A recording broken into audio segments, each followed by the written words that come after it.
Olá, meus amados, graça e paz a todos, sejam muito bem-vindos a mais uma aula. Eu me chamo Emerson Ferreira, sou o coordenador pedagógico do INTEPRE, que é o Instituto Teológico de Ensino e Pesquisa da Religião. Queridos, vamos dar continuidade ao livro dos profetas menores. Nós já trabalhamos, em um primeiro momento, os 6 primeiros profetas, na parte 1, na aula 1, e agora nós vamos concluir o ensino e a exposição, a síntese abreviada a respeito dos profetas menores. Nós queremos já dar continuidade e nós vamos trabalhar o livro do profeta Naum. Queridos, é importante que se diga que Nínive, a capital do Império Assírio, é o assunto da profecia de Naum. Tá? Quem era Nínive? Nínive era orgulhosa de sua autossuficiência e poderio militar, era a nação mais poderosa da terra, saqueava, oprimia e matava de forma cruel e sanguinária suas vítimas. Deus julgaria esta cidade por sua idolatria, arrogância e também pela sua opressão. Jonas ele viu Nínive se arrepender um século antes, mas a cidade ela cai novamente na impiedade, o mal reinava novamente e o profeta Naum pronunciou o juízo de Deus sobre essa nação. Portanto, o profeta Naum vai profetizar 100 anos depois de todos os eventos desencadeados no livro do profeta Jonas. 3 sessões principais, queridos, correspondem aos 3 capítulos, abrangem a profecia. A primeira descreve o grande poder de Deus e como aquele poder opera na forma de proteção para os justos, mas de julgamento para o ímpio. Na sua condição de miséria e aflição, Judá podia facilmente duvidar da bondade de Deus e até mesmo questionar os inimigos do seu povo e remover, aliás, a ameaça de uma nova angústia.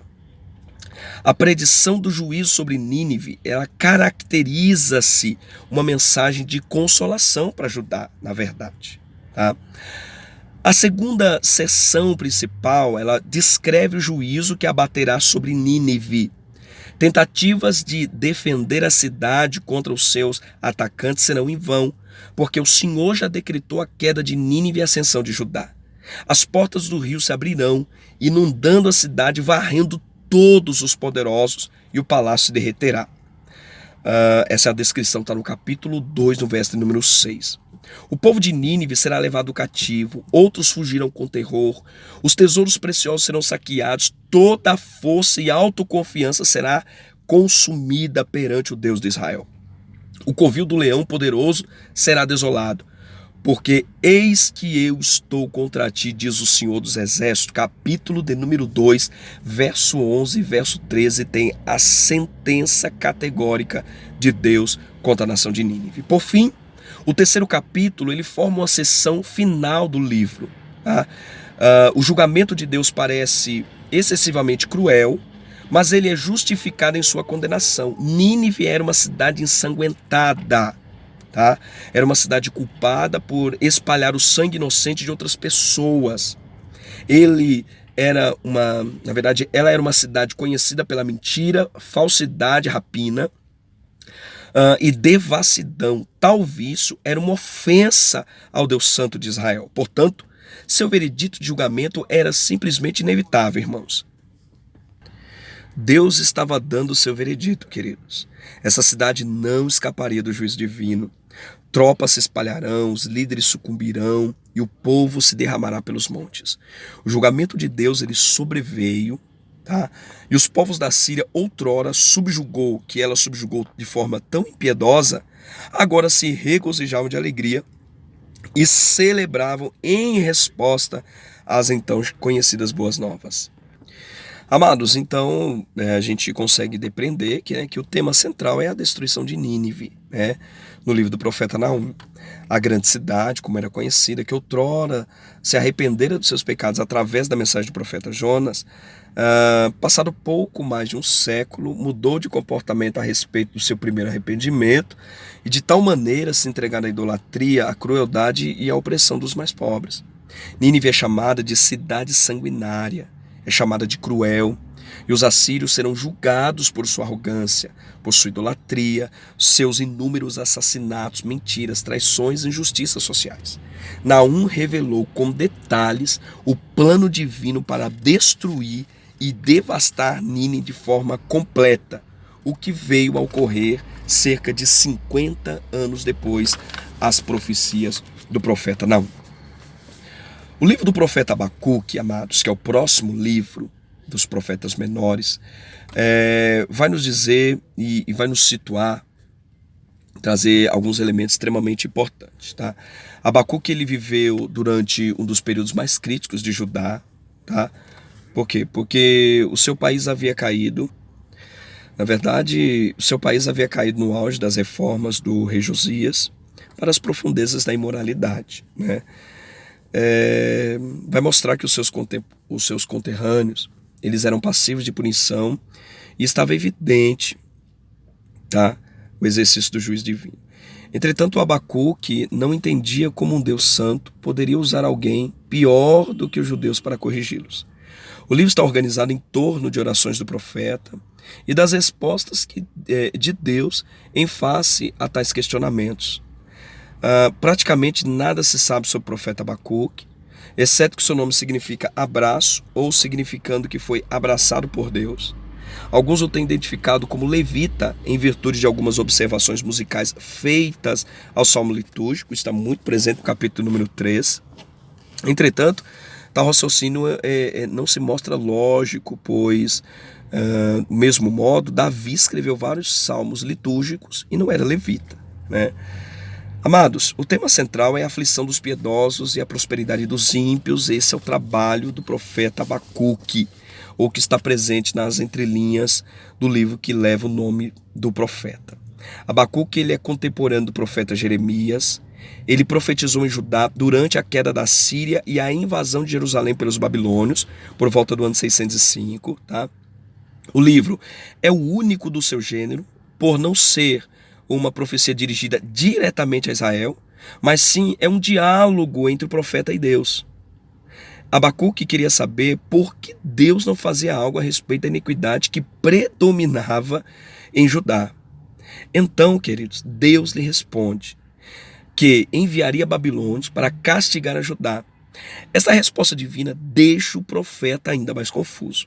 E o profeta pergunta, por que Deus castigaria seu povo através de uma nação mais ímpia do que ele? No fim, Abacuque aprende a confiar em Deus, a viver pela fé, de maneira como Deus o requer, independentemente das circunstâncias que venham a existir ou que venham a pairar sobre a vida do crente. Para Meyer Pearman, isso quer dizer que, por mais triunfante que pareça o mal, o justo não deve julgar pelas aparências, mas sim pela palavra de Deus. Embora os ímpios vivam e prosperem nas suas impiedades e os justos sofram, estes últimos devem viver uma vida de fidelidade e de confiança no Senhor nosso Deus. Queridos, a conclusão do livro, em suma, que fica ventilado a todos nós é: os ímpios podem até triunfar, mas no final serão julgados e a justiça prevalecerá.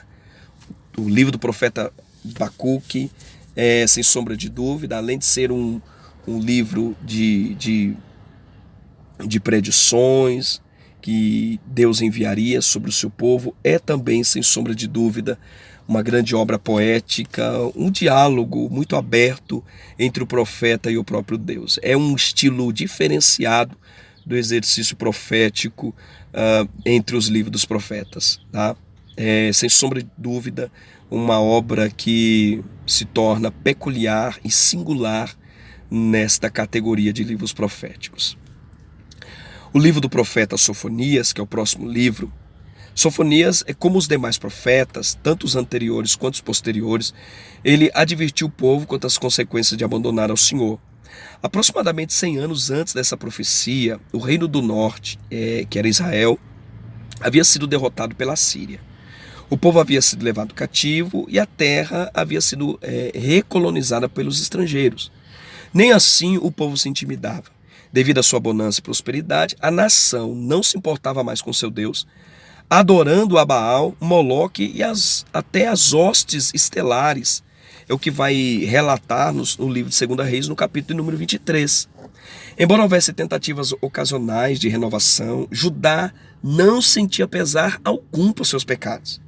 Assim sendo, a nação teria que aprender pelo modo mais difícil e amargo que os ídolos nada são e que a sentença já estava proferida. O cumprimento imediato se deu quando Nabucodonosor ele capturou Judá. Sofonias é o autor desse livro. Ele era pertencente à família real. Ele traça a sua descendência até o seu bisavô, né? Ezequias, rei de Judá. E a gente vai perceber que no início do seu livro, suas profecias datam do reinado de Josias, rei de Judá, antes da queda de Nínive em 612. Mais uma vez, é um dos profetas que vai registrar como tema o dia do Senhor.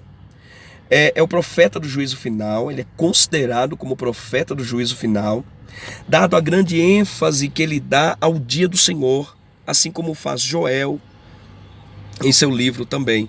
Somente no capítulo 1 ele menciona 13 vezes e termina dizendo que é o dia de indignação do Senhor, mas pelo fogo do seu zelo a terra será consumida, porque certamente fará destruição total e repentina de todos os moradores da terra. Capítulo 1, verso 18. Amados, o que a gente precisa entender é que coisa horrenda, toda a terra consumida pelo fogo, todos os moradores da terra destruídos, incluindo pessoas, animais, aves, peixes, que ele chama de dia de indignação, dia de angústia, dia de alvoroço e desolação, dia de escuridade e negrume, dia de nuvens e dia de densas trevas. É a descrição do versículo de número 15 para a gente entender o teor da profecia do profeta.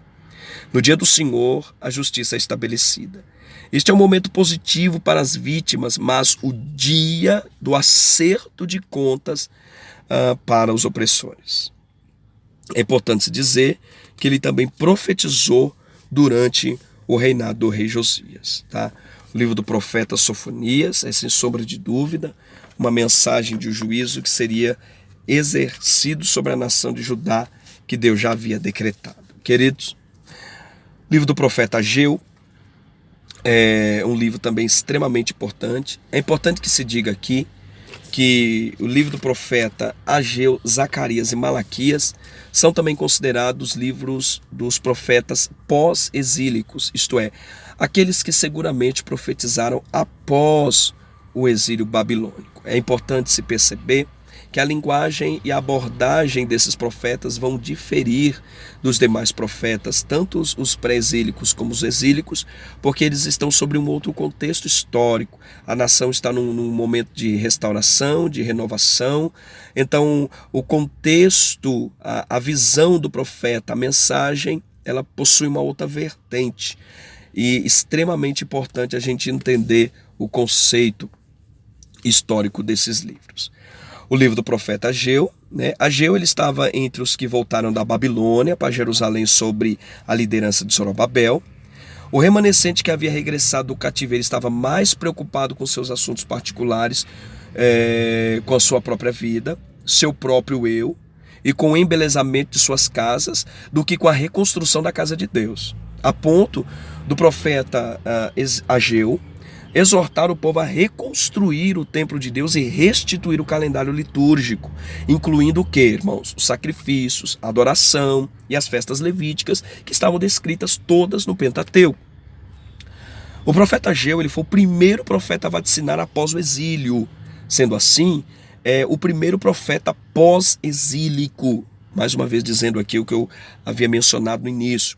Ageu ele é contemporâneo de quem? Do profeta Zacarias. E por meio dos seus ministérios, o templo do Senhor foi reconstruído em Jerusalém. Tá?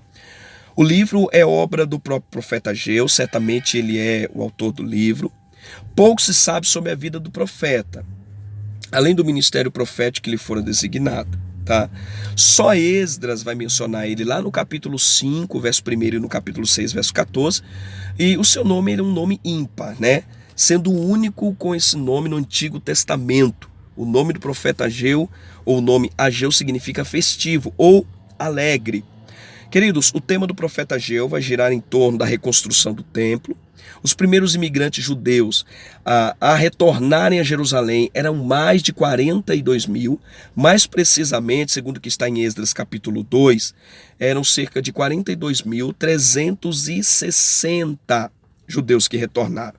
Foram liderados por Sesbazar, príncipe de Judá e primeiro governador da comunidade da restauração. A fundação do novo templo foi lançada durante os estágios iniciais de sua administração.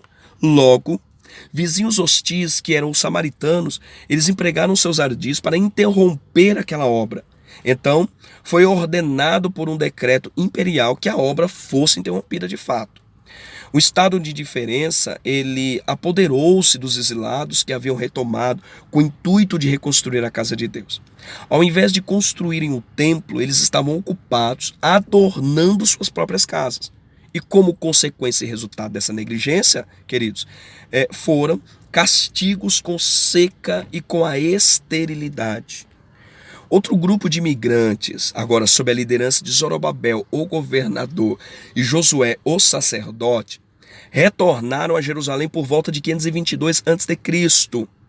Eles foram inspirados pelos profetas Ageu e Zacarias. Retornaram à reconstrução do templo, que havia sido parada há mais de 17 anos, até o reinado de Dário, que publicou um decreto permitindo o retorno das obras, como garantia de subsídio e proteção, a fim de assegurar o seu término. Esdras vai trazer isso lá no seu capítulo 4, no seu capítulo número 6, tá? Queridos, enfim, o templo é restaurado por completo no dia 3º do mês de Adar, no 6º ano no reinado do rei Dário, possibilitando a celebração da Páscoa no dia 14 do primeiro mês. Assim sendo, o tema pode ser resumido deste modo: os fracassos em outros setores da vida são resultados da nossa negligência na obra de Deus. Queridos, o profeta Ageu, ele profetizou durante a reconstrução do templo, sendo o primeiro profeta a vaticinar após o tão terrível exílio em Babilônia.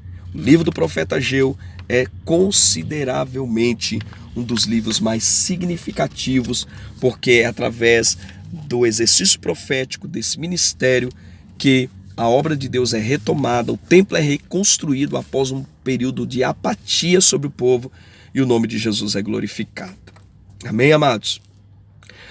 O penúltimo livro considerado profeta menor é o profeta Zacarias. É importante que se diga que Ageu e Zacarias foram profetas pós-exílicos.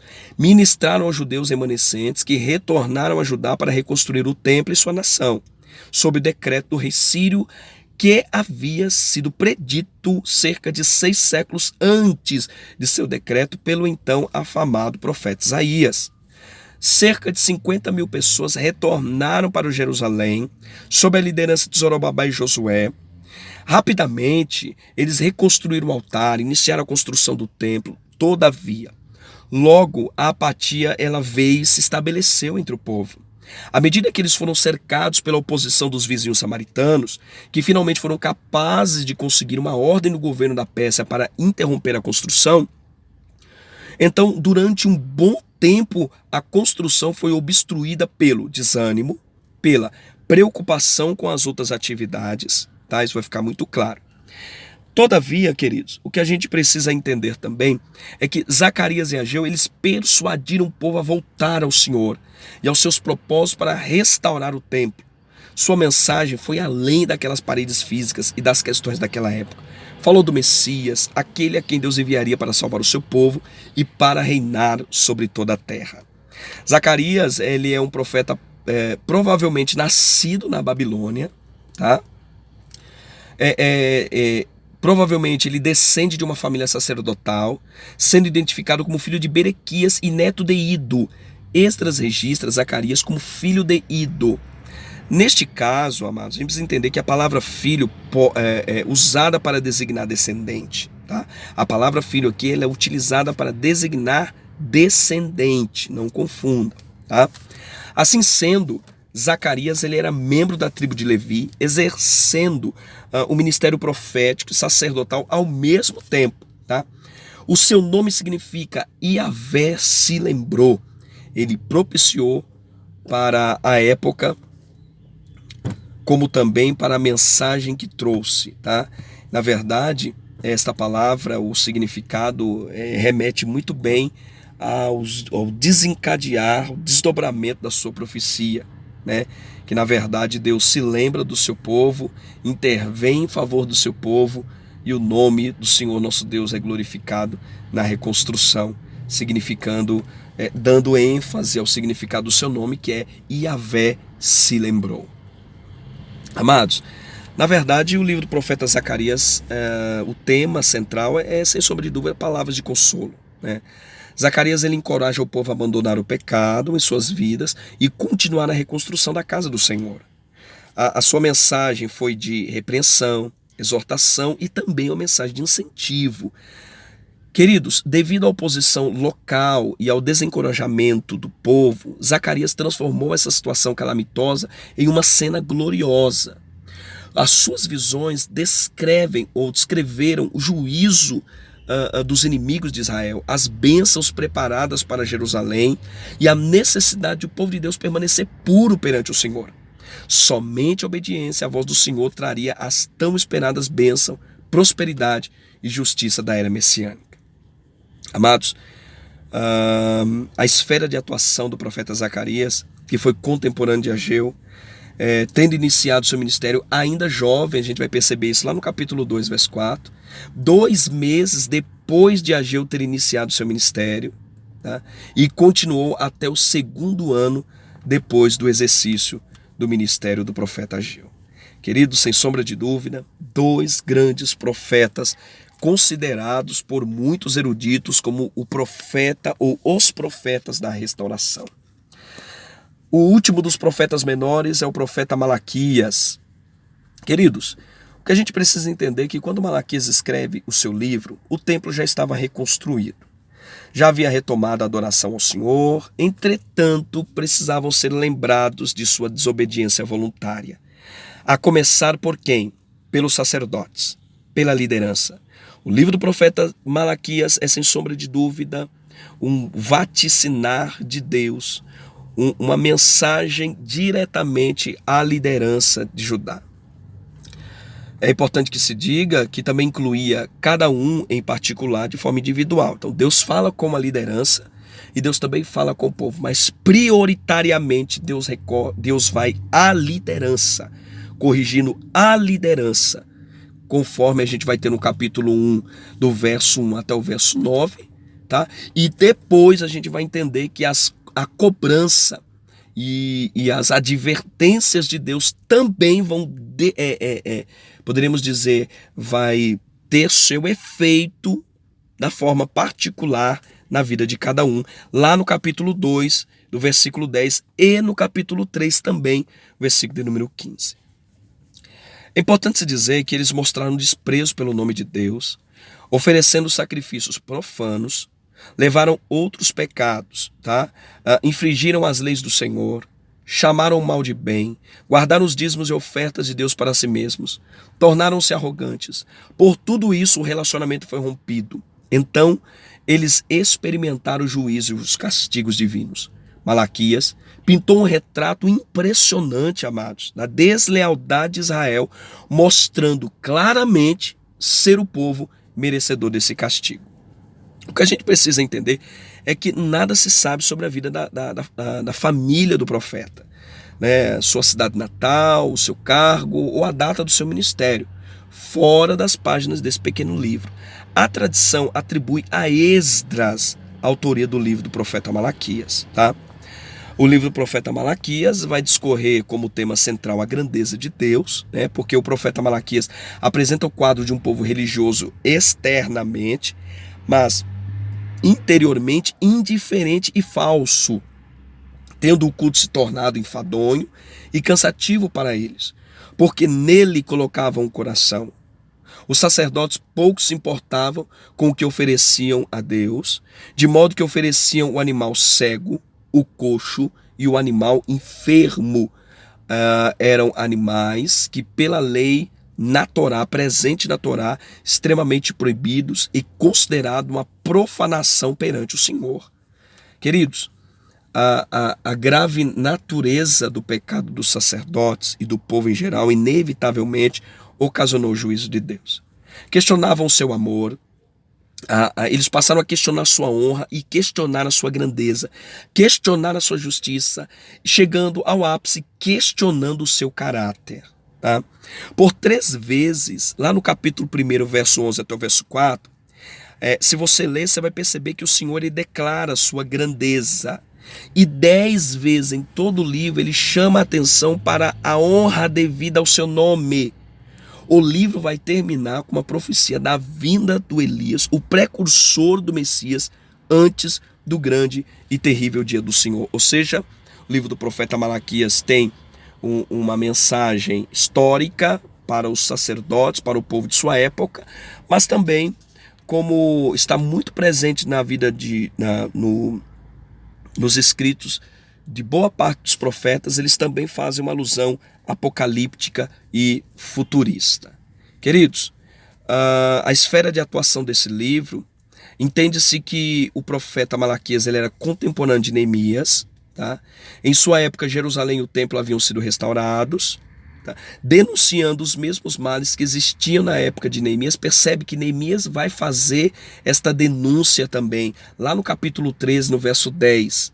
Neemias fazem as mesmas acusações e denúncias que vai fazer o profeta Malaquias, tá bom? Então a gente pode entender que o exercício, a esfera de atuação do livro do profeta Malaquias se dá no período de Neemias, quando o templo já havia sido reconstruído.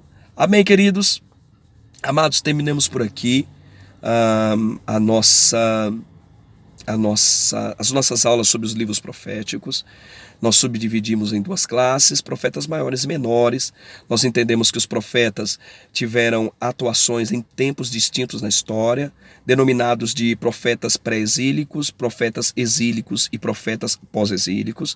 Nós entendemos que muitos dos profetas teceram uma mensagem dentro da realidade histórica de sua época e que algumas de suas profecias também reverberaram de forma futurista. Então eles têm um pano de fundo histórico e também escatológico. Nós aprendemos também que as profecias, em algumas vezes, elas eram utilizadas em seu formato literal, em algumas vezes faziam muitas alegorias e simbologias. É muito presente o uso de símbolos e de metáforas no livro dos profetas. É perceptível o recurso das visões no livro dos profetas, mais precisamente no livro do profeta Ezequiel, que também é conhecido como o livro, ou melhor, o profeta das visões. Nós vamos entender que muitos desses profetas foram utilizados por Deus de forma soberana, tendo como força motriz a soberana atuação do Espírito de Deus sobre suas vidas, e que muitos destes tiveram suas próprias vidas como exemplo à nação. Como vai acontecer com a vida do profeta Oséias, como vai acontecer na prática de vida do profeta Isaías, e isso vai ficar muito claro e notório. Queridos, esse acervo de livros é, sem sombra de dúvida, uma das mais preciosas obras literárias que nós temos de todos os tempos. Os livros proféticos vai denunciar os pecados de Israel, vai mostrar as consequências das práticas que se opõem contra Deus. De igual modo também vai reverberar, deixar de forma bastante clara e objetiva o amor e o perdão e a misericórdia de Deus àqueles que se arrependem dos seus pecados. A exemplo de Nínive, tão perversa, tão terrível e cruel, tão sanguinária, mas que se arrependeu mediante a pregação do profeta Jonas e veio a ser restaurada e perdoada. Esse é um quadro vívido, o livro dos profetas, na verdade, é um quadro vívido de uma revelação do caráter, da grandeza e do ser de Deus. Poucas vezes temos o caráter de Deus ser revelado de forma tão clara, tão objetiva, como no livro dos profetas, tanto dos profetas maiores quanto dos profetas menores. Eu disse isso na introdução à aula dos profetas maiores. É importante que se diga que sempre houve exercício profético em Israel. No Pentateuco, Moisés cita o exercício profético aí já presente naquele período. Mas é sem sombra de dúvida que aqui nós vamos ter a ascensão do profetismo judaico. É no livro dos profetas que a gente vai ter essa ênfase de forma bastante exaustiva a manifestação profética, mais precisamente após o rompimento e a divisão das tribos do norte e das tribos do sul, após o reinado de Roboão, que já era um exercício do juízo vindouro. A partir desta cisão, nós vamos ter um período que assinala do crescimento vertiginoso da voz profética em Judá, com o intuito de fazê-los se arrepender e retornar ao Senhor nosso Deus. Em algumas vezes os apelos dos profetas foram respondidos, em outras vezes a gente vai entender que foram ignorados e as consequências vieram de forma terrível e de forma intensa da parte do Senhor nosso Deus. Queridos, fiquemos por aqui, fechamos a nossa matéria de introdução ao Antigo Testamento Bíblico.